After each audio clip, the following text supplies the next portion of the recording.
Hello friends, BBRൻ്റെ പുതിയൊരു ക്ലാസ്സിലേക്ക് എല്ലാവർക്കും സ്വാഗതം. ഇന്ന് നമ്മുടെ CAയുടെ മൂന്നാമത്തെ ക്ലാസ്സാണ്. സൂപ്പർ CA മിഷൻ നമ്മൾ സ്റ്റാർട്ട് ചെയ്തിട്ടുണ്ട്. അതിലെ 2 ക്ലാസ് നമ്മൾ എടുത്തു കഴിഞ്ഞതാണ്. അതിൻ്റെ ലിങ്ക് ഞാൻ ഈ ഒരു വീഡിയോൻ്റെ കമൻറ്റ് ബോക്സിൽ ഫസ്റ്റ് കമൻറ്റായിട്ട് പിൻ ചെയ്ത് വെച്ചിട്ടുണ്ട്. അല്ലാത്തവർ എന്ത് ചെയ്യുക, നമ്മൾ പ്ലേലിസ്റ്റ് നമുക്ക് സൂപ്പർ മിഷൻ കറണ്ട് അഫെയർ അതായത് 52 ദിവസം കൊണ്ട് CAയിൽ മാക്സിമം മാർക്ക് വാങ്ങുന്ന ഒരു മിഷനാണ് നമ്മൾ സ്റ്റാർട്ട് ചെയ്തിട്ടുള്ളത്. അപ്പോൾ ഇതിൻ്റെ നോട്ട്സും കാര്യങ്ങളൊക്കെ നമ്മൾ ടെലഗ്രാം ഗ്രൂപ്പിൽ നൽകുന്നുണ്ട്. ടെലഗ്രാം ഗ്രൂപ്പിൻ്റെ ലിങ്കും ഞാൻ ഈ ഒരു ഫസ്റ്റ് കമൻറ്റായിട്ട് പിൻ ചെയ്ത് വെച്ചിട്ടുണ്ട്. അതേപോലെ തന്നെ യൂട്യൂബ് എല്ലാവരും സബ്സ്ക്രൈബ് ചെയ്യുക. അതിൽ പ്ലേലിസ്റ്റിൽ പോയി നോക്കിയാൽ സൂപ്പർ മിഷൻ കറണ്ട് അഫെയർ 52 എന്നുള്ളൊരു ഫോൾഡർ കാണും. അതിൽ ആ ഒരു പ്ലേലിസ്റ്റിലെ ആ ഒരു ഫോൾഡറിൽ നമ്മൾ ഇതുവരെ ഇട്ട ക്ലാസ്സും കാര്യങ്ങളൊക്കെ ഉണ്ട്. അതൊക്കെ കണ്ട് മനസ്സിലാക്കി പഠിച്ച് മുന്നോട്ട് പോവുക. ഓക്കെ, അപ്പോൾ ഞാൻ കൂടുതലായിട്ട് കാര്യങ്ങളൊന്നും പറയുന്നില്ല, നേരെ ക്ലാസ്സിലോട്ട് പോവാം. ഇന്ന് നമ്മൾ എടുക്കാൻ പോകുന്നത് പാർലമെൻറ്റ് മന്ദിരവും അതേപോലെ തന്നെ 2024-2023 റിപ്പബ്ലിക് ഡേനെ കുറിച്ചും വിശദീകരിച്ച് പഠിക്കാനുള്ളതാണ്. അപ്പോൾ അത് നമുക്ക് എന്തായാലും ക്വസ്റ്റ്യൻസ് വരാൻ സാധ്യതയുള്ള ഒരു മേഖലയാണ് റിപ്പബ്ലിക് ഡേ 2024-2023, അതേപോലെ പുതിയ പാർലമെൻറ്റ് മന്ദിരം. ഇത് നമ്മൾ ഡീറ്റെയിൽ ആയിട്ട് തന്നെ പഠിക്കണം. ഏത് ഭാഗത്തു നിന്നും ക്വസ്റ്റ്യൻസ് വരാൻ ചാൻസ് ഉള്ളതാണ്. കാരണം അത്രയും ഫോക്കസ് ചെയ്ത് പഠിക്കേണ്ട ഒരു ഭാഗമാണ്. എടുക്കുമ്പോൾ അതിലെ മെയിനായിട്ട് പഠിക്കേണ്ട ടോപ്പിക്സിലെ ഒരു ഹോട്ട് ടോപ്പിക്സാണ് പാർലമെൻറ്റ് മന്ദിരവും റിപ്പബ്ലിക് ഡേയും. അപ്പോൾ 2024 റിപ്പബ്ലിക്ക്, 2023 റിപ്പബ്ലിക്ക്, പാർലമെൻറ്റ് മന്ദിരം, ഇത്ര കാര്യങ്ങളാണ് ഈ ഒരു വീഡിയോയിൽ ഉൾക്കൊള്ളിച്ചിട്ടുള്ളത്. അപ്പോൾ നേരെ നമുക്ക് ആദ്യത്തെ പോയിന്റിലോട്ട് പോകാം അല്ലേ. പാർലമെൻറ്റ് മന്ദിരം. അപ്പോൾ പാർലമെൻറ്റ് മന്ദിരത്തിൻ്റെ ഫോട്ടോസും കാര്യങ്ങളൊക്കെ നിങ്ങൾ കണ്ടിട്ടുണ്ടാവും. ത്രികോണാകൃതിയിലാണ് പുതിയ പാർലമെൻറ്റ് മന്ദിരം വന്നിട്ടുള്ളത്. നിങ്ങൾക്ക് ഈ ഒരു പിക്ചറിൽ കാണാൻ പറ്റും അല്ലേ. ഓക്കെ, അപ്പോൾ ഞാൻ ചോദിക്കട്ടെ, ഇന്ത്യയുടെ പുതിയ പാർലമെൻറ്റ് മന്ദിരത്തിൻ്റെ നിർമ്മാണം ആരംഭിച്ചതെന്നാണ്? 2020 ഡിസംബർ 10 ഞാൻ ഒരു 3 പോയിൻ്റ് ആദ്യം പറയും, എന്നിട്ട് എന്ത് ചെയ്യും, അതിൻ്റെ കോഡ്സും കാര്യങ്ങളൊക്കെ പറഞ്ഞു തരും. ഓക്കെ, അപ്പോൾ ഒന്നാമത്തെ പോയിൻ്റ് എന്താ? ഇന്ത്യയുടെ പുതിയ പാർലമെൻറ്റ് മന്ദിരത്തിൻ്റെ നിർമ്മാണം ആരംഭിച്ചത് എന്നാ? 2020 ഡിസംബർ 10. അങ്ങനെയാണെങ്കിൽ ഈ ഒരു നിർമ്മാണ പദ്ധതി അറിയപ്പെട്ടിരുന്ന പേരെന്താ ചോദിക്കും. അതായത് പുതിയ പാർലമെൻറ്റ് മന്ദിരത്തിൻ്റെ നിർമ്മാണ പദ്ധതി അറിയപ്പെട്ടിരുന്ന പേരെന്താ? സെൻട്രൽ വിസ്ത പ്രൊജക്റ്റ് എന്നാണ്. എന്താ അറിയപ്പെട്ടത്? Central Vista project. അങ്ങനെയാണെങ്കിൽ ചോദിക്കട്ടെ, ഇതിൻ്റെ നിർമ്മാണ ചുമതല ആർക്കായിരുന്നു? നിർമ്മാണ ചുമതലയുള്ള കമ്പനി ഏതായിരുന്നു? ടാറ്റ പ്രൊജക്റ്റ് ലിമിറ്റഡ് ആണ് കേട്ടോ. ടാറ്റ പ്രൊജക്റ്റ് ലിമിറ്റഡ് ആണ്. എല്ലാവർക്കും അറിയുന്ന കാര്യം തന്നെയാണ് അല്ലേ. ഓക്കെ, സെറ്റാണല്ലോ. അങ്ങനെയാണെങ്കിൽ ചോദിക്കട്ടെ, അടുത്തൊരു പോയിന്റ് വളരെ വളരെ ഇമ്പോർട്ടൻ്റ് ആണ്. പാർലമെൻറ്റ് മന്ദിരം രൂപകൽപ്പന ചെയ്തത് ആരാണ്? ബിമൽ പട്ടേലാണ്. ആരാണ്? ബിമൽ പട്ടേൽ. അപ്പം നമ്മളിപ്പോൾ 4 പോയിന്റ്സ് പറഞ്ഞിട്ടുണ്ട്. ഇന്ത്യയുടെ പുതിയ പാർലമെൻറ്റ് മന്ദിരത്തിൻ്റെ നിർമ്മാണം ആരംഭിച്ചത് എന്നാണ്? 2020 ഡിസംബർ 10. എങ്ങനെ കണക്ട് ചെയ്യാൻ പറ്റും? ഡിസംബർ എന്നല്ലേ. അപ്പം നമുക്ക് എങ്ങനെ കണക്ട് ചെയ്യാം? ഓൾറെഡി ഒരു പാർലമെൻറ്റ് മന്ദിരം ഉണ്ട്, രണ്ടാമത് പുതിയതായിട്ട് വേറൊരു മന്ദിരം ഉണ്ടാക്കുക. അപ്പോൾ രണ്ടാമതായിട്ട് ഉണ്ടാക്കല്ലേ. ഇപ്പം 2020 കിട്ടും. രണ്ടാമതായിട്ട് ഉണ്ടാക്കുകയാണ്. ഇപ്പം 2020 പുതിയതായിട്ട് ഉണ്ടാക്കുകയാണ്. അപ്പോൾ ആ 2 കണക്ട് ചെയ്യാം. പിന്നെ രണ്ടാമത് എന്നുള്ളതിന് അല്ലെങ്കിൽ 2 എന്നുള്ളതിന് നമ്മൾ പറയുന്നൊരു വേർഡാണ് ഡൈ എന്ന് പറഞ്ഞാൽ എത്രയാണ്? 2 എന്നല്ലേ. അപ്പം ഡൈ എന്നുള്ളതിന് ഡി എടുക്കുക. ഡൈ രണ്ടാമതാണ്. ഡൈ ഡിസംബർ ആണെന്നും കിട്ടി. അപ്പം 2020 ഡിസംബർ, ഡൈൻ്റെ ഡി എടുക്കുക. ഡിസംബറിലാണെന്ന് കിട്ടി. പിന്നെ ഇനി ഡേറ്റും കൂടി ഓർത്ത് വെക്കാൻ എന്ത് പറയാം? 2020 ഡിസംബർ ആണെന്ന് കിട്ടിയല്ലോ. അപ്പോൾ ആ 2നെ ഡിവൈഡ് ചെയ്യുക. ഇതിനെ 2 കൊണ്ട് ഡിവൈഡ് ചെയ്യുക. മനസ്സിലായോ? ഡിവൈഡ് ചെയ്യുക. എന്തുകൊണ്ട്? ഡൈ എന്ന് പറഞ്ഞാൽ 2 ആണ്. അപ്പോൾ 2 കൊണ്ട് ഡിവൈഡ് ചെയ്യുക. 20നെ 2 കൊണ്ട് ഡിവൈഡ് ചെയ്യുന്നത് എന്ത് കിട്ടും? 10 എന്ന് കിട്ടൂലേ. അപ്പോൾ ജസ്റ്റ് ഒരു കണക്ഷൻ കിട്ടിയല്ലോ. മാറിപ്പോവാതിരിക്കാനാണ്. ഓപ്ഷൻസിൽ 10 ഉണ്ടാവും, 11 ഉണ്ടാവും, 12 ഉണ്ടാവും. ഡിസംബർ 10, ഡിസംബർ 11, ഡിസംബർ 12 അങ്ങനെയൊക്കെ ഉണ്ടാവും. മാറിപ്പോവാതിരിക്കാനാണ്. ഈ 20ൻ്റെ പകുതി എടുത്താൽ മതി. എത്രയാണ്? 10 ആണ്. അപ്പം ഡിസംബർ 10 പുതിയ പാർലമെൻറ്റ് മന്ദിരത്തിൻ്റെ നിർമ്മാണം ആരംഭിക്കുന്നത്. അപ്പോൾ അത് മാറൂലല്ലോ. സെറ്റായി എന്ന് വിചാരിക്കുന്നു. കഴിയുന്നവർ ഇങ്ങനെ കണക്ട് ചെയ്ത് പഠിക്കുക, അല്ലാത്തവർ എന്ത് ചെയ്യുക, നിങ്ങളെ രീതിയിൽ പഠിക്കുക കേട്ടോ. ഞാൻ എൻ്റെ രീതിയിലുള്ള കണക്ഷൻസും കാര്യങ്ങളൊക്കെയാണ് പറഞ്ഞു തരുന്നത്. ഓക്കെ, സെറ്റാണ്. അങ്ങനെയാണെങ്കിൽ ഞാൻ ചോദിക്കട്ടെ, നിർമ്മാണ പദ്ധതിൻ്റെ പേരെന്താ? സെൻട്രൽ വിസ്ത പ്രൊജക്റ്റ് എന്നാണ്. അതെങ്ങനെ കണക്ട് ചെയ്യുക? പാർലമെൻറ്റ് മന്ദിരം എന്താണ്? പുതിയ പാർലമെൻറ്റ് മന്ദിരം ഉണ്ടാക്കുക. അപ്പോൾ നല്ല വിസ്തീർണത്തിലാണ് ഉണ്ടാക്കുന്നത്. അപ്പോൾ അങ്ങനെ ഓർത്തിരിക്കില്ല, വിസ്തീർണം, Vista project, central Vista project കിട്ടുമല്ലോ, സെൻട്രൽ വിസ്ത പ്രൊജക്റ്റ്. അങ്ങനെയാണെങ്കിൽ ഇതിൻ്റെ നിർമ്മാണ ചുമതലയുള്ള കമ്പനി ഏതാ? ടാറ്റ പ്രൊജക്റ്റ് ലിമിറ്റഡ് ആണ്. അത് നമുക്ക് കിട്ടും. പിന്നെ പാർലമെൻറ്റ് മന്ദിരം രൂപകൽപ്പന ചെയ്തത് ആരാ? അതായത് ഇത് ഇങ്ങനെയൊക്കെയാണ് വേണ്ടത് എന്നുള്ളത് രൂപകൽപ്പന ചെയ്തത് ആരാണ്? ബിമൽ പട്ടേലാണ് കേട്ടോ, ബിമൽ പട്ടേലാണ്. അത് ഓർത്തിരിക്കുക, ബിമൽ പട്ടേൽ. ഓക്കെ, ഇതിൻ്റെ ആകൃതി എന്തായിരുന്നു? ആകൃതി ത്രികോണമാണ്, ത്രികോണമാണ്. പിന്നെ ഇതിൻ്റെ വിസ്തീർണം എത്രയേ? 65,000 ചതുരശ്ര മീറ്ററിൽ 4 നിലകളുണ്ട്. എത്ര നിലകളാ? 4 നിലകളുണ്ട്. 4 നിലകളിലായി പുതിയ പാർലമെൻറ്റ് മന്ദിരത്തിൽ ലോകസഭയ്ക്ക് എത്ര സീറ്റാ? 888 സീറ്റ്. ലോക്സഭയ്ക്ക് 888 സീറ്റും രാജ്യസഭയ്ക്ക് എത്ര സീറ്റാ? 384 സീറ്റുമാണ്. രാജ്യസഭയ്ക്ക് 384, ലോക്സഭയ്ക്ക് 888 സീറ്റുമാണ്. ഓർത്തിരിക്കണം. എത്രയാണ്? എത്ര ചതുരശ്ര മീറ്ററിലാണ്? 65,000 ചതുരശ്ര മീറ്ററിൽ 4 നിലകളിലായുള്ള പുതിയ പാർലമെൻറ്റ് മന്ദിരത്തിൽ ലോക്സഭയ്ക്ക് 888 സീറ്റും രാജ്യസഭയ്ക്ക് 384 സീറ്റുമാണ് അനുവദിച്ചിട്ടുള്ളത്. ഓർത്തിരിക്കണം, ഇമ്പോർട്ടൻ്റ് ആണ്. അങ്ങനെയാണെങ്കിൽ അടുത്ത വളരെ ഇമ്പോർട്ടൻ്റ് ആയിട്ടുള്ള ഭാഗം 2 ആകൃതിയിലുണ്ട്. അതായത് ഒന്നാമത്തെ ആകൃതി മയിലിൻ്റെ ആകൃതി, രണ്ടാമത്തേത് താമരൻ്റെ ആകൃതി. മയിലിൻ്റെ ആകൃതി എന്തിനാണുള്ളത്? ലോക്സഭാ ചേംബറിനാണ്. താമരയുടെ ആകൃതി എന്തിനാണുള്ളത്? രാജ്യസഭാ ചേംബറിനാണ്. അതായത് പാർലമെൻറ്റിൽ ലോക്സഭയും രാജ്യസഭയും ഉണ്ട്. ആ ലോക്സഭാ ചേംബറിൻ്റെ ആകൃതി എന്താണ്? നമ്മുടെ ദേശീയ പക്ഷിയായ മയിലിൻ്റെ ആകൃതിയാണ്. അപ്പോൾ ഈ മയിലിൻ്റെ ആകൃതി ലോക്സഭക്കാണോ രാജ്യസഭക്കാണോ നമുക്ക് മാറിപ്പോവാതിരിക്കാൻ വേണ്ടിയിട്ട് ജസ്റ്റ് ഒരു കണക്ഷൻ പറയാം. മയിലിൻ്റെ ലായും ലോക്സഭൻ്റെ ലായും കണക്ട് ചെയ്യുക. അപ്പോൾ മയിലിൻ്റെ ആകൃതി ഏതിനാണുള്ളത്? ലോക്സഭക്കാണ്, ലോക്സഭാ ചേംബറിനാണ്. കിട്ടുമല്ലോ. താമരൻ്റെ രായും രാജ്യസഭൻ്റെ രായും, ഇതിപ്പം നമുക്ക് പഠിക്കാൻ വേണ്ടിയിട്ട് പേരിട്ട പോലെ ഉണ്ടല്ലേ. താമരൻ്റെ രായും രാജ്യസഭൻ്റെ രായും കണക്ട് ചെയ്യുക. അപ്പോൾ താമര രാജ്യസഭാ ചേംബറാണ്. കിട്ടുന്നുണ്ടല്ലോ. പോയിന്റ് സെറ്റാണോ? ക്ലിയർ അല്ലേ? അപ്പോൾ ദേശീയ പക്ഷിയായ മയിലിൻ്റെ ആകൃതിയിൽ ലോക്സഭാ ചേംബർ രൂപകൽപ്പന ചെയ്തു. ദേശീയ പുഷ്പമായ താമരയുടെ ആകൃതിയിൽ രാജ്യസഭാ ചേംബറും രൂപകൽപ്പന ചെയ്തു. Okay, set. അങ്ങനെയാണെങ്കിൽ പുതിയ പാർലമെൻറ്റ് മന്ദിരം ഉദ്ഘാടനം ചെയ്തത് എന്നാണ്? ആരാണ് എന്നൊക്കെ ഇനാഗ്രേറ്റ് ചെയ്തത് ആരാ? നരേന്ദ്രമോദിയാണ് ഇനാഗ്രേറ്റ് ചെയ്തത്. നമ്മളെ പ്രധാനമന്ത്രി നരേന്ദ്രമോദിയാണ് ഇനാഗ്രേറ്റ് ചെയ്തത്. എന്നാണ് ഇനാഗ്രേഷൻ നടന്നത്? 2023 കേട്ടോ. 2023 മെയ് 28 എല്ലാവർക്കും അറിയുന്ന ഡേറ്റാണ്. ഞാൻ ജസ്റ്റ് ഒരു കണക്ഷൻ പറഞ്ഞുതരേ. മെയ്യിലാണോ ജൂണിലാണോ അങ്ങനത്തെ ഒരുപാട് ഡൗട്ട് ഉണ്ടാവും.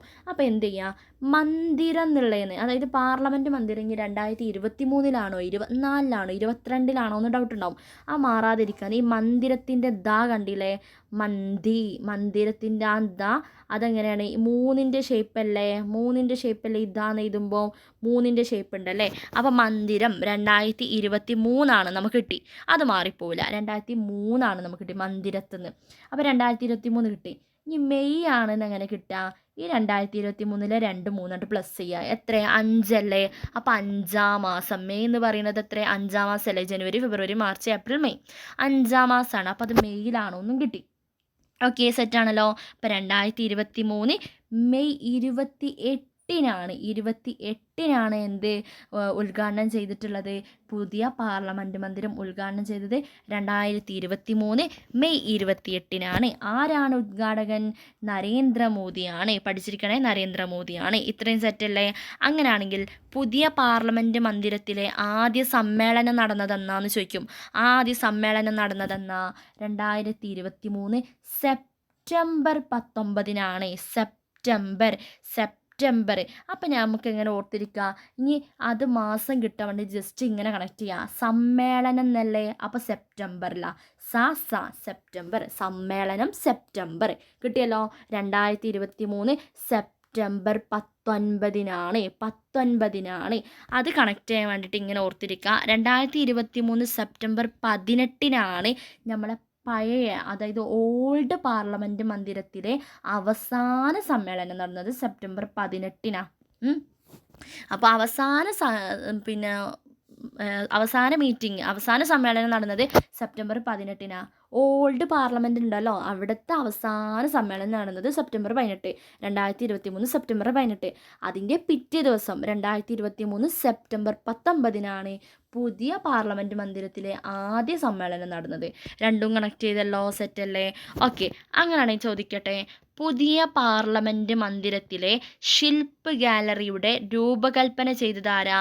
പുതിയ പാർലമെൻറ്റ് മന്ദിരത്തിലെ ശില്പ ഗാലറി രൂപകൽപ്പന ചെയ്ത വ്യക്തി ആരാണ്? ജയാ ജെയ്റ്റ്ലി ആണ് കേട്ടോ. എന്താ പേര്? ജയാ ജെയ്റ്റ്ലി. എങ്ങനെ ഓർത്തിരിക്കുക? ഗാലറിയും ജയാ ജെയ്റ്റ്ലിയും ഒരു കണക്ഷൻ ഉണ്ട്, പറഞ്ഞു തരാം. പുതിയ പാർലമെൻറ്റ് മന്ദിരത്തിലെ ശില്പ ഗാലറി രൂപകൽപ്പന ചെയ്ത വ്യക്തി ആരാ? ജയാ ജെയ്റ്റ്ലിയാണ്. ഇദ്ദേഹം എന്തിൻ്റെ പ്രസിഡൻ്റാ? ദസ്ത്കാരി ഹാത്ത് സമിതിയുടെ പ്രസിഡൻ്റാണ് ആര്? ജയാ ജെയ്റ്റ്ലി കേട്ടോ. ദസ്ത്കാരി ഹാത്ത് സമിതിയുടെ, ന്യൂഡൽഹിയിലാണ് ദസ്ത്കാരി ഹാത്ത് സമിതി സ്ഥിതി ചെയ്യുന്നത്. അതിൻ്റെ പ്രസിഡൻ്റാണ് ആര്? ജയാ ജെയ്റ്റ്ലി. എങ്ങനെ ഓർത്തിരിക്കുക ജയാ ജെയ്റ്റ്ലി ആണ് എന്നുള്ളത്? ചിലർക്കൊക്കെ കിട്ടും, ഓപ്ഷൻ കണ്ടാൽ കിട്ടും. 4 ജസ്റ്റ് ഒന്ന് കണക്ട് ചെയ്യുക. ഗാലറി എന്ന് പറയുമ്പോൾ നമ്മൾ സ്കൂൾ കാലഘട്ടത്തിലൊക്കെ ഇപ്പോൾ എൻ്റെ സ്കൂളിലാണെങ്കിലും ഞാൻ പഠിച്ച സ്കൂളിലാണെങ്കിലും വലിയൊരു ഗാലറി ഉണ്ടാവും. ആ ഗാലറിയിൽ ഇരുന്നിട്ടാണ് നമ്മൾ സ്പോർട്സും കാര്യങ്ങളൊക്കെ കാണുക. അപ്പോൾ ഇവർ ജയിക്കുന്നതും കാര്യങ്ങളൊക്കെ ഈ ഗാലറിയിൽ ഇരുന്നിട്ടാണ് കാണുക. അപ്പോൾ അങ്ങനെ കണക്ട് ചെയ്തൂടെ? അപ്പോൾ നമ്മളൊരു സ്പോർട്സ്, ഇപ്പോൾ നമ്മൾ ഏത് വേൾഡ് കപ്പ് എടുക്കുകയാണെങ്കിലും എല്ലാവരും ഗാലറിയിൽ ഇരുന്നിട്ടാണല്ലോ അവരെ ജയം തോൽവിയൊക്കെ കാണുക. അപ്പോൾ ഗാലറി രൂപകൽപ്പന ചെയ്തതാരാ? വിജയം അതൊക്കെ കാണുന്നത് ഗാലറിയിൽ ഇരുന്നിട്ട്. അപ്പോൾ ജയാ ജെയ്റ്റ്ലി കിട്ടുന്നുണ്ടല്ലോ. ജയാ ജെയ്റ്റ്ലിയാണ് പുതിയ പാർലമെൻറ്റ് മന്ദിരത്തിലെ ശില്പ ഗാലറി രൂപകൽപ്പന ചെയ്തത്. സെറ്റല്ലേ? അങ്ങനെയാണെങ്കിൽ അടുത്തത്, പഴയ പാർലമെൻറ്റ് മന്ദിരം ഇനി മുതൽ അറിയപ്പെടുന്നത് എന്താണ്? അതായത് നമ്മൾ ഓൾഡ് പാർലമെൻറ്റ് മന്ദിരം ഇനി മുതൽ അറിയപ്പെടുന്ന പേരാണ് സംവിധാൻ സദൻ. എന്താ പേര്? സംവിധാൻ സദൻ. ഓക്കെ, അവിടുത്തെ സംവിധാനമൊക്കെ മറ്റൊരു ഭാഗത്തോട്ടാക്കി അങ്ങനെ കണക്ട് ചെയ്യുക. സംവിധാൻ സദൻ. എന്താണ്? സംവിധാൻ സദൻ. ഒക്കെ കിട്ടുന്നുണ്ടല്ലോ. പുതിയ പാർലമെൻറ്റ് മന്ദിരത്തിൽ ആദ്യമായി അവതരിപ്പിക്കപ്പെട്ട ബില്ല് ഏതാന്ന് ചോദിക്കും. വനിതാ സംവരണ ബില്ലാണ്. ഓർത്തിരിക്കുക, പുതിയ പാർലമെൻറ്റ് മന്ദിരത്തിൽ ആദ്യമായി അവതരിപ്പിക്കപ്പെട്ട ബില്ല് ഏതാ? വനിതാ സംവരണ ബില്ലാണ്. പുതിയ പാർലമെൻറ്റ് മന്ദിരത്തിൽ ആദ്യമായി അവതരിപ്പിക്കപ്പെട്ട ബില്ലാണ് വനിതാ സംവരണ ബില്ല്. അത് ഓർത്തിരിക്കുക, അത് ചോദിക്കാൻ ചാൻസ് ഉള്ള ഒരു ക്വസ്റ്റ്യനാണ്. ഓക്കെ, അപ്പോൾ ഇത്രയും സെറ്റല്ലേ? അപ്പോൾ ഈ ഒരു പേജിൽ നമ്മൾ എന്തൊക്കെയാണ് പറഞ്ഞത്? ഇന്ത്യയുടെ പുതിയ പാർലമെൻറ്റ് മന്ദിരം നിർമ്മാണം ആരംഭിച്ചത് 2020 ഡിസംബർ 10. നിർമ്മാണ പദ്ധതി അറിയപ്പെട്ടിരുന്ന പേര് സെൻട്രൽ വിസ്ത പ്രൊജക്റ്റ്. നിർമ്മാണ ചുമതലയുള്ള കമ്പനി ഏതാ? Tata project limited. പാർലമെൻറ്റ് മന്ദിരം രൂപകൽപ്പന ചെയ്തത് ബിമൽ പട്ടേൽ. ആകൃതി ത്രികോണം.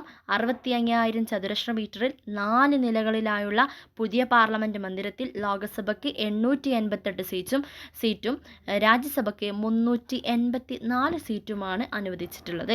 അപ്പം ഇത്ര ഇമ്പോർട്ടൻ്റ് ആയിട്ടുള്ള എല്ലാ കാര്യങ്ങളും പറഞ്ഞിട്ടുണ്ട്. ഓക്കെ, അപ്പോൾ അടുത്തൊരു ഭാഗത്തോട്ട് പോവാം. നമ്മൾ പറഞ്ഞു പുതിയ പാർലമെൻറ്റ് നിർമ്മിക്കാനുള്ള പദ്ധതിയാണ് സെൻട്രൽ വിസ്ത പ്രൊജക്റ്റ്. അത് നിങ്ങൾക്ക് കിട്ടി. പിന്നെ അതേപോലെ പദ്ധതി പ്രഖ്യാപിച്ചതെന്നാ ചോദിക്കും കേട്ടോ. ആ ഒരു പോയിൻറ്റും കൂടി ഓർത്തിരിക്കാം, നമുക്ക് ഒരു പോയിൻ്റ് പോലും മിസ്സാവരുത്. അപ്പം ഈ ഒരു സെൻട്രൽ വിസ്ത പ്രൊജക്റ്റിൻ്റെ ഈ ഒരു പദ്ധതി പ്രഖ്യാപിച്ചതെന്നാ? അത് 2019 സെപ്റ്റംബറിലാണ് പ്രഖ്യാപിച്ചത്. 2019 സെപ്റ്റംബർ. അപ്പോൾ നമുക്ക് എങ്ങനെ കണക്ട് ചെയ്യാൻ പറ്റും? നിങ്ങൾക്ക് ഓർമ്മയില്ലേ, പുതിയ പാർലമെൻറ്റ് മന്ദിരത്തിൻ്റെ ആദ്യ മീറ്റിംഗ് എന്നായിരുന്നു? 2023 സെപ്റ്റംബർ 19 അല്ലേ? സെപ്റ്റംബർ 19. അപ്പോൾ അത് കണക്ട് ചെയ്തൂടെ? 2019 സെപ്റ്റംബറിനാണ് ആ ഒരു പദ്ധതി പ്രഖ്യാപിച്ചത്. ഓർക്കുക, അതിൽ തന്നെ എന്തുണ്ട്? ആ ഒരു പുതിയ പാർലമെൻറ്റ് മന്ദിരത്തിൻ്റെ ഫസ്റ്റ് മീറ്റിംഗ് സെപ്റ്റംബർ 19 എന്നുള്ളത് ഇതിലുണ്ട്. അപ്പോൾ അങ്ങനെ കണക്ട് ചെയ്യല്ലോ. അപ്പോൾ ഫുള്ള് കണക്ഷൻസ് ഉണ്ട്. ഓക്കെ, സെറ്റല്ലേ?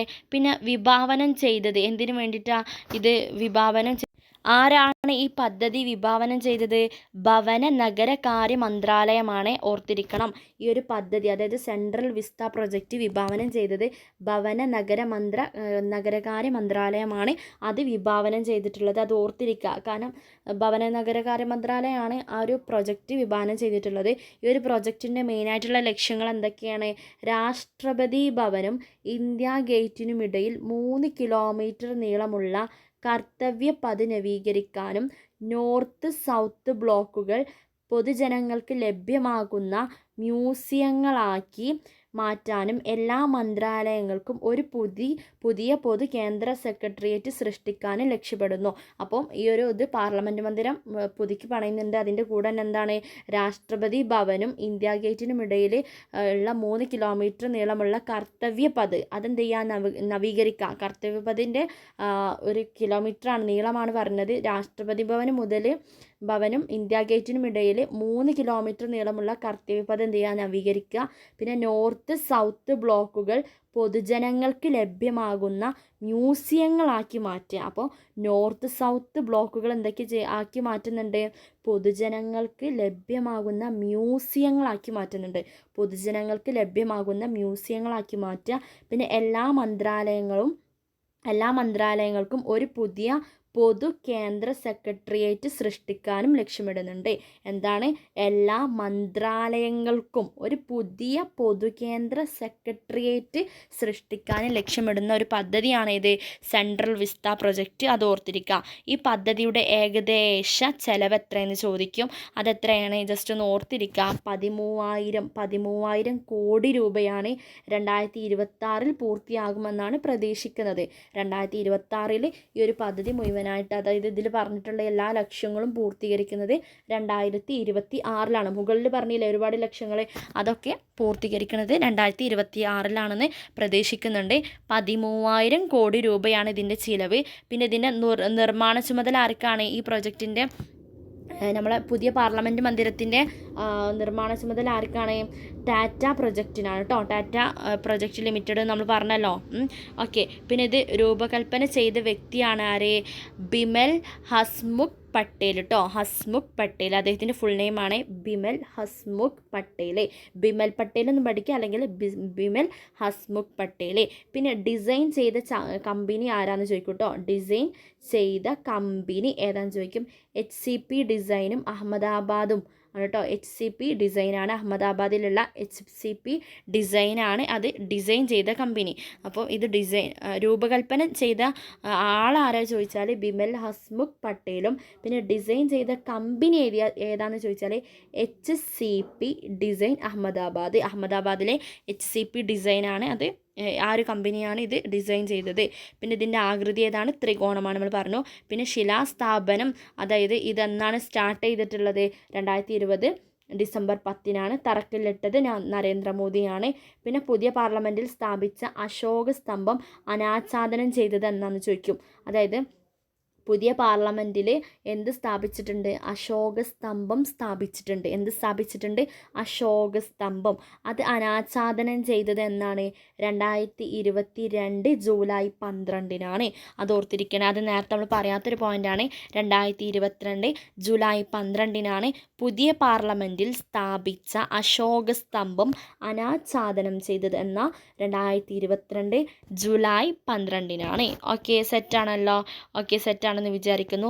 അതേപോലെ തന്നെ ഇതിൻ്റെ വീതി എത്ര ചോദിച്ചാൽ 4.34 മീറ്ററാണ്. 4.34 മീറ്ററാണ് വീതി. പിന്നെ ഉയരം എത്ര ചോദിച്ചാൽ 6.5 മീറ്ററാണ് ഉയരം. അതേപോലെ ഇതിൻ്റെ പിന്നെ ആകെ ഭാരം എത്രയെന്ന് ചോദിച്ചാൽ 9,500 kg ആണ് കേട്ടോ ഭാരം. 9,500 kg ആണ് ഭാരം. അതായത് നമ്മൾ അശോക സ്തംഭത്തിൻ്റെ ഭാരമാണ് പറയുന്നത്. പുതിയ പാർലമെൻറ്റിൽ അശോക സ്തംഭം സ്ഥാപിച്ചു എന്ന് പറഞ്ഞില്ലേ, അനാച്ഛാദനം ചെയ്തിട്ടുണ്ട്. അപ്പോൾ അതിൻ്റെ വീതി, അശോക സ്തംഭത്തിൻ്റെ വീതി എന്ന് പറയുന്നത് 4.34 മീറ്റർ വീതിയും പിന്നെ 6.5 മീറ്റർ ഉയരവും. 6.5 മീറ്റർ ഉയരവും പിന്നെ 9,500 കിലോഗ്രാം ഭാരവുമാണ് ഉള്ളത്. അതൊന്ന് ജസ്റ്റ് ഒന്ന് ഓർത്തിരിക്കുക. പിന്നെ പാർലമെൻറ്റിൻ്റെ ഏകദേശ നിർമ്മാണ ചെലവ് എത്രയാണ് ചോദിച്ചാൽ 971 കോടിയാണ്.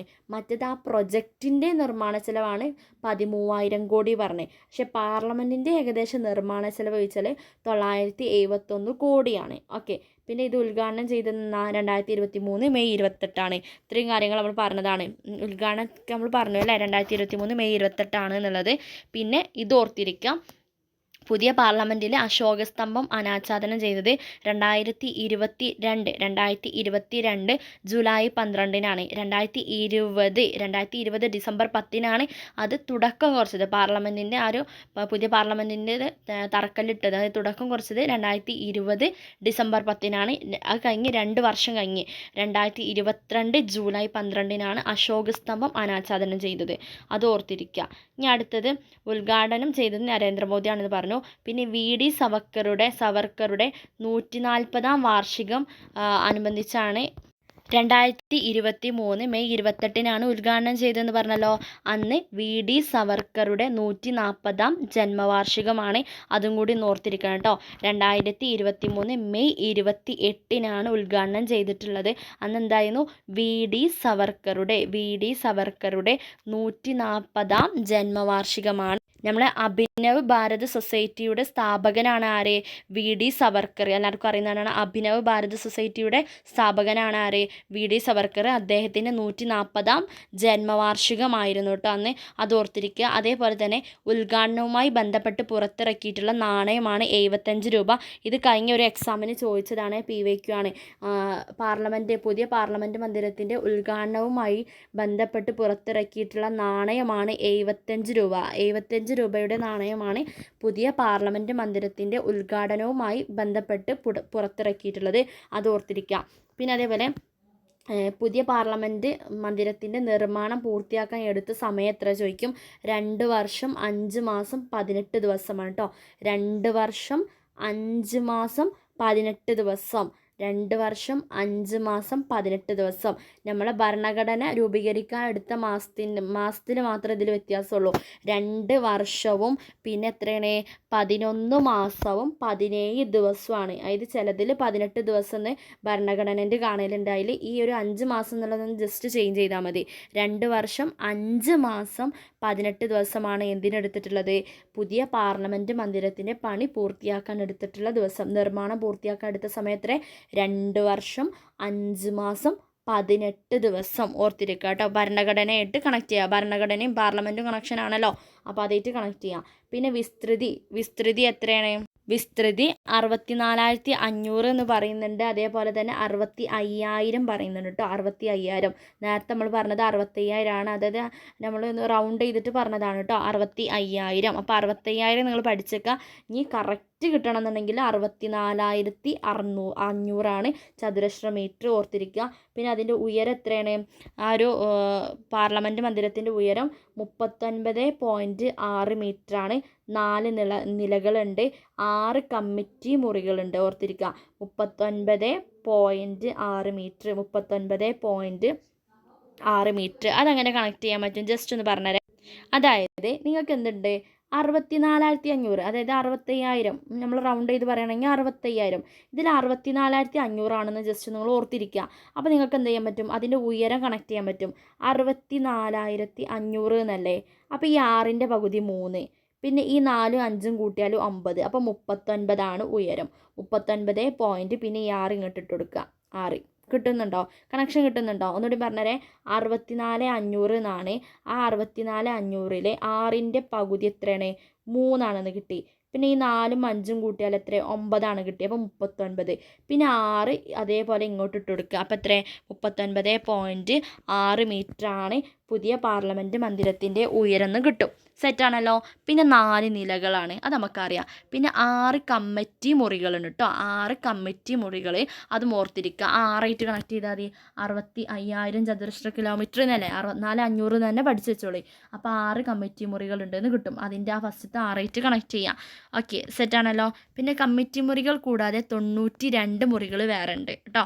റൂംസ് വേറെ ഏതൊക്കെയുണ്ട്? കമ്മിറ്റി റൂംസ് കൂടാതെ 92 വേറെ മുറികളുണ്ട്, അത് ഓർത്തിരിക്കുക. പിന്നെ പ്രതീക്ഷിത ആയുസ് എത്ര? 150 വർഷമാണ് പാർലമെൻറ്റിൻ്റെ ആയുസ് പറയുന്നത് കേട്ടോ. പ്രതീക്ഷിത ആയുസ് എത്ര?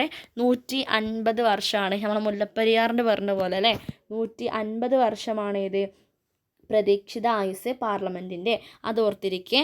ഓക്കെ, സെറ്റാണല്ലോ. പിന്നെ ഇത് വളരെ ഇമ്പോർട്ടൻ്റ് ആണ് ഈ ഒരു ഭാഗം, എല്ലാവരും ഒന്ന് ഓർത്തിരിക്കണേ. സെൻട്രൽ ലോഞ്ചിൻ്റെ തീം, അതേപോലെ ലോക്സഭയുടെ തീം, രാജ്യസഭയുടെ തീമൊക്കെ എന്താ ചോദിക്കും. സെൻട്രൽ ലോഞ്ചിൻ്റെ തീം എന്താണ്? ബനിയൻ ട്രീ ആണ് കേട്ടോ, ബനിയൻ ട്രീ ആണ്. സെൻട്രൽ ലോഞ്ചിൻ്റെ തീം എന്താണ്? ബനിയൻ ട്രീ. ലോക്സഭയുടെ തീം നമ്മൾ പറഞ്ഞതാണ്, ലോക്സഭ മയില് പീക്കോക്കാണ്. രാജ്യസഭയുടെ തീം ഏതാണ്? ലോട്ടസ് ആണ്, താമരയാണ്, അത് നമ്മൾ പറഞ്ഞതാണ്. പിന്നെ ലോക്സഭ സീറ്റുകൾ എത്ര? ഇത് വളരെ ഇമ്പോർട്ടൻ്റ് ആണ്. ബനിയൻ ട്രീ എന്തിൻ്റെ? സെൻട്രൽ ലോഞ്ചിൻ്റെ തീമാണ്. സെൻട്രൽ ലോഞ്ചിൻ്റെ തീമാണ് ബനിയൻ ട്രീ. ലോക്സഭയുടെ തീം പീക്കോക്ക്, രാജ്യസഭയുടെ തീം ലോട്ടസ്. ലോക്സഭാ സീറ്റുകൾ എത്ര? 888. പഴയ ലോക്സഭാ സീറ്റുകൾ എത്ര? ഓൾഡ് 550 ആയിരുന്നു, അത് ഓർത്തിരിക്കുക. രാജ്യസഭാ സീറ്റുകൾ 384 ഇപ്പോഴത്തെ. ആദ്യത്തേത് എത്ര ആയിരുന്നു? 250 ആയിരുന്നു. ആദ്യത്തേത് 250. രാജ്യസഭ. ലോക്സഭ ആദ്യത്തേത് എത്രയാണ്? 550. 550 ഉള്ളത് ഇപ്പോൾ 888ആയി. 250 ഉള്ളത് 384 ആയി. 384. ആകെ ടോട്ടൽ എത്ര സീറ്റുകളാണ്?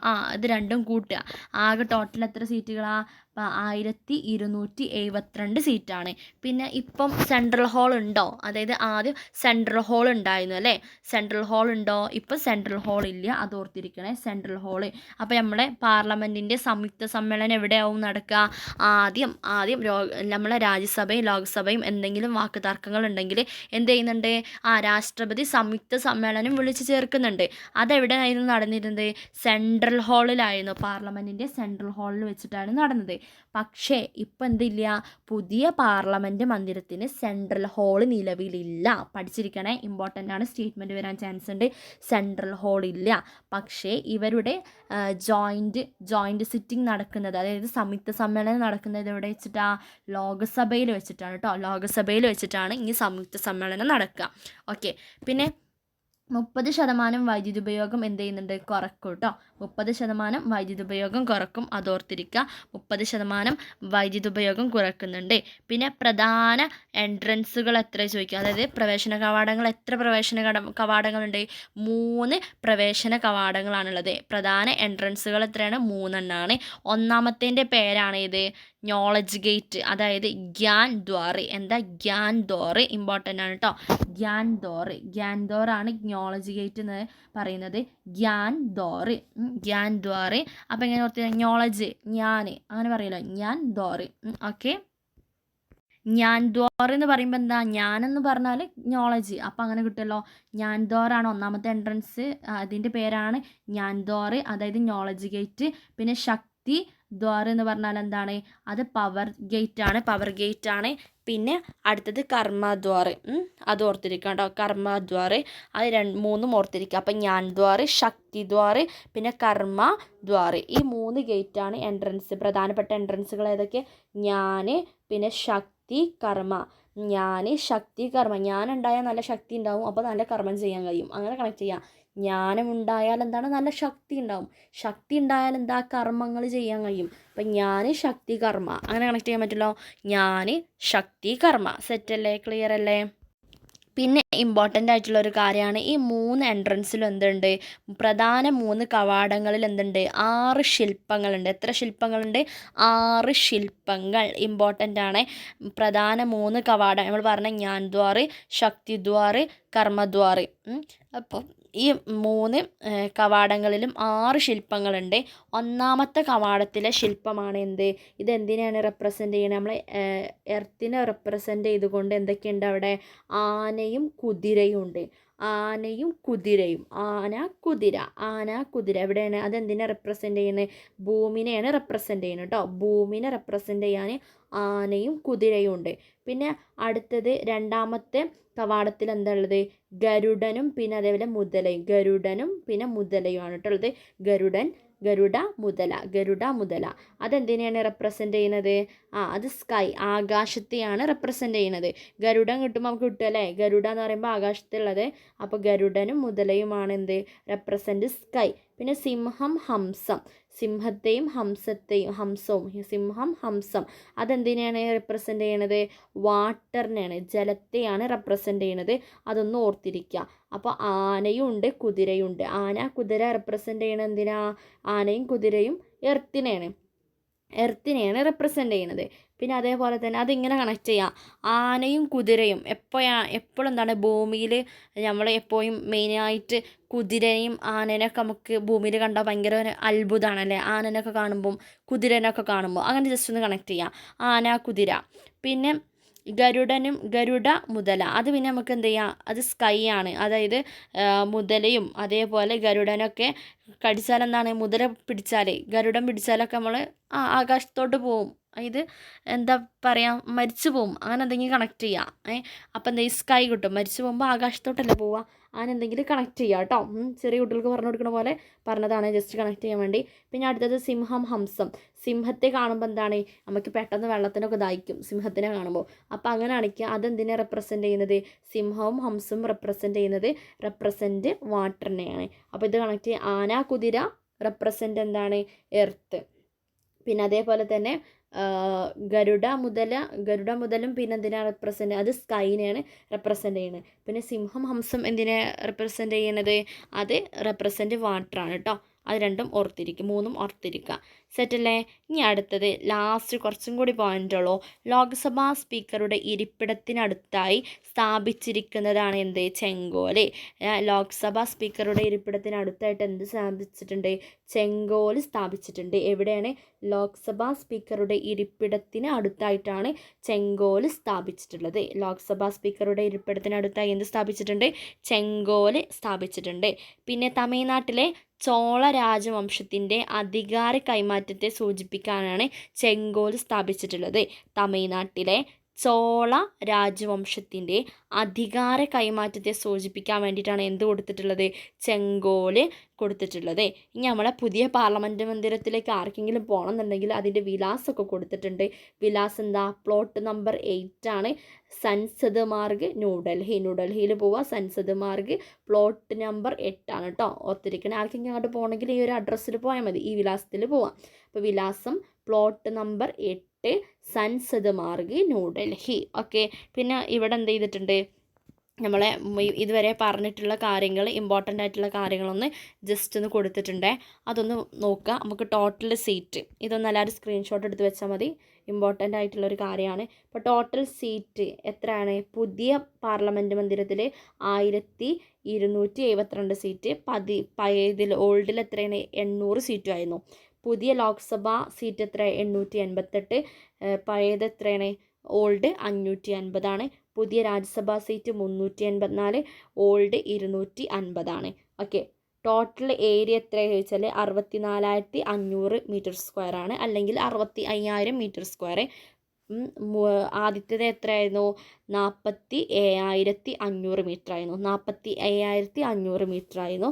അതും ഓർത്തിരിക്കുക. പിന്നെന്താ? ട്രയാങ്കുലർ ഷേപ്പാണ് ഇപ്പോഴത്തത്. പഴയത് എന്തായിരുന്നു? ഓൾഡ് പാർലമെൻറ്റ് മന്ദിരം സർക്കുലാർ ഷേപ്പിലായിരുന്നു. അതും ഓർത്തിരിക്കുക കേട്ടോ. പിന്നെ അതേപോലെ ഇതിൻ്റെ ആർക്കിടെക്റ്റ് ആരാ? നമ്മളെ ബിമൽ പട്ടേലും പിന്നെ ഇപ്പത്തേൻ്റെ ബിമൽ പട്ടേലാണ്. ആദ്യത്തേൻ്റെ ആരാ? ഇപ്പത്തേൻ്റെ ബിമൽ പട്ടേലും ആദ്യത്തേൻ്റെ എഡ്വിൻ ലൂട്ടിനസും പിന്നെന്താണ്? ഹെർബർട്ട് ബേക്കറാണ് കേട്ടോ. ഹെർബർട്ട് ബേക്കറാണ്. ഇവർ രണ്ടാളും കൂടിയാണ് പഴയത് ഉണ്ടാക്കിയിട്ടുള്ളത്. ഓൾഡ് ഉണ്ടാക്കിയത് ആരാണ്? എഡ്വിൻ ലൂട്ടിനസ്.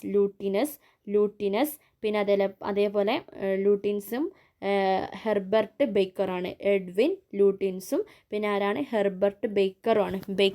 എഡ്വിൻ ബേക്ക് ചെയ്തെന്ന് ഓർത്തിരിക്കുക. അപ്പോൾ എഡ്വിൻ ലൂട്ടിൻസ് പിന്നെ ആരാണ്? ഹെർബർട്ട് ബേക്കറുമാണ് എന്ത് ചെയ്തിട്ടുള്ളത്? ഓൾഡ് പാർലമെൻറ്റ് മന്ദിരം ആർക്കിടെക്റ്റ് ചെയ്തിട്ടുള്ളത്. പിന്നെ ബിമൽ പട്ടേലാണ് ഇപ്പോഴത്തത്. അത് ഓർത്തിരിക്കുക. പിന്നെ അതേപോലെ ഇപ്പോഴത്തെ കോസ്റ്റ്, അതായത് പാർലമെൻറ്റ് മന്ദിരം ഉണ്ടാക്കാൻ എടുത്തിട്ടുള്ള ടോട്ടൽ ചിലവ് എത്ര? 971 കോടിയാണ് ആദ്യത്തേത്. ഓൾഡ് എത്രയായിരുന്നു? 83 ലക്ഷമാണ്. പിന്നെ സെൻട്രൽ ഹാൾ ഉണ്ടോ പുതിയതിൽ? ഇല്ല. അപ്പോൾ ഓൾഡിൽ സെൻട്രൽ ഹാൾ ഉണ്ടോ? ഉണ്ട്. ഓർത്തിരിക്കുക. പിന്നെ കൺസ്ട്രക്ഷൻ ടൈം, അതായത് ഇത് ഉണ്ടാക്കാൻ എടുത്തിട്ടുള്ള ടൈമാണ് പറഞ്ഞത് 2020 ഡിസംബർ ടു പിന്നെ 2023 മെയ്യിലാണ്. മെയ് 28-നാണല്ലോ അത് ഉദ്ഘാടനം ചെയ്ത്. അതുവരെയുള്ള ആ ഒരു ഡേറ്റാണ് പറഞ്ഞത്. ഓൾഡ് എത്രയായിരുന്നു അതൊന്ന് ഓർത്തിരിക്കുക. 1921 സ്റ്റാർട്ട് ചെയ്തിട്ട് 1927 എന്ത് ചെയ്തു, അത് ഉദ്ഘാടനം ചെയ്തു. 1921 ടു 1927, 1921 ടു 1927. അപ്പോൾ ഇത്രയും കാര്യങ്ങൾ എല്ലാവർക്കും സെറ്റാണെന്ന് വിചാരിക്കുന്നു. നിങ്ങൾ എന്ത് ചെയ്യുക, റിവിഷൻ ചെയ്യുക. ഇതുവരെ എടുത്തത് വളരെ ഇമ്പോർട്ടൻ്റ് ആയിട്ടുള്ള ഒരു ക്ലാസ്സാണ്. ഓക്കെ, അപ്പോൾ ഈ ക്ലാസ് കുറച്ചൊന്ന് ലെങ്തി ആയിട്ടുണ്ട്. അതുകൊണ്ട് ഞാൻ എന്ത് ചെയ്യാം, നമ്മളെ റിപ്പബ്ലിക് 2023-24 അടുത്തൊരു വീഡിയോയിൽ ചെയ്യാം. ഇപ്പം അതുകൊണ്ട് ഈ ഒരു വീഡിയോ ഇത്രയേ ഉള്ളൂ കേട്ടോ. അപ്പോൾ ഞാൻ ഇതിൽ റിപ്പബ്ലിക് ഡേ ഉണ്ടെന്ന് പറഞ്ഞതായിരുന്നു. അപ്പോൾ അത് ഞാൻ അടുത്തൊരു വീഡിയോയിൽ ചെയ്യാം. ഇതിലിപ്പോൾ പാർലമെൻറ്റ് മന്ദിരം മാത്രമാണുള്ളത്. ഒരുപാട് പോയിൻറ്റ്സ് പറഞ്ഞതുകൊണ്ടാണ് ഇതൊരൊറ്റൊരു വീഡിയോ ആക്കിയിട്ടുള്ളത്. അപ്പോൾ താങ്ക് യു. അപ്പോൾ നിങ്ങൾക്ക് ക്ലാസ്സൊക്കെ ഇഷ്ടപ്പെട്ടാൽ എന്ത് ചെയ്യുക, നിങ്ങളുടെ ഫ്രണ്ട്സിനൊക്കെ ഷെയർ ചെയ്യുക. അതേപോലെ നിങ്ങളെ അഭിപ്രായങ്ങൾ ഉറപ്പായിട്ട് കമൻറ്റായിട്ട് രേഖപ്പെടുത്തുക. പിന്നെ നമ്മൾ ചാനലൊന്ന് സബ്സ്ക്രൈബ് ചെയ്യുക. നിങ്ങളെ ഫ്രണ്ട്സിനെയൊക്കെ നമ്മളെ ഈ ഒരു സൂപ്പർ മിഷനെ കുറിച്ചും നമ്മളെ ചാനലിനെ കുറിച്ചൊക്കെ ഒന്ന് അറിയിക്കാം കേട്ടോ. Okay, thank you.